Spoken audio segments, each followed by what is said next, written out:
Hello, I'm Kristen Rogers. It's Tuesday, August 27th. Here's a look at today's top stories from your trusted local news source. The heat is impacting people with heat warnings and alerts across eastern Iowa all day today. Today, multiple school districts, including Cedar Rapids, are letting out early to keep students and staff safe. With extreme heat, the Iowa Department of Transportation wants to remind drivers of roads buckling. That's when heat leads to pressure building up under the concrete and cracking the road. Most of the time, it's an asphalt road over old concrete, and the concrete underneath it just starts pushing and it starts heaving the asphalt. So you get a little bump, and a little bump can turn into a big bump or an even bigger buckle. And then you'll have a foot section that you're going to have to take out.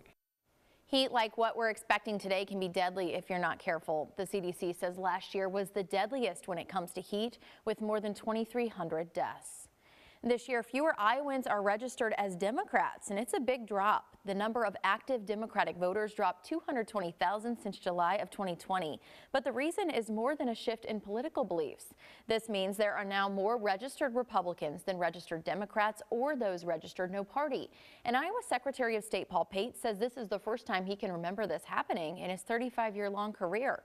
He says these changes in registration are driven by candidates and their message. While Iowans have favored Republican candidates the last 8 years, Pate says that can always change. They may have a dynamo that they pull out here in the near future that will shift it right back, and it doesn't take long.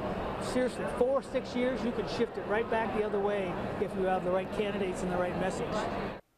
With changes on the Democratic presidential ticket, Iowa Democratic Party Chair Rita Hart says her party is more enthusiastic. She says more people are signing up to volunteer. Starting today, Iowans can request ballots for the upcoming November general election. County auditors will send out absentee ballots on October 16th. If you plan on using one, the auditor's office says you need to return your ballot before polls close on Election Day. You can request an absentee ballot now on the Secretary of State's website. If you're not registered to vote, the online deadline is October 21st, or you can do same-day in-person registration on November 5th.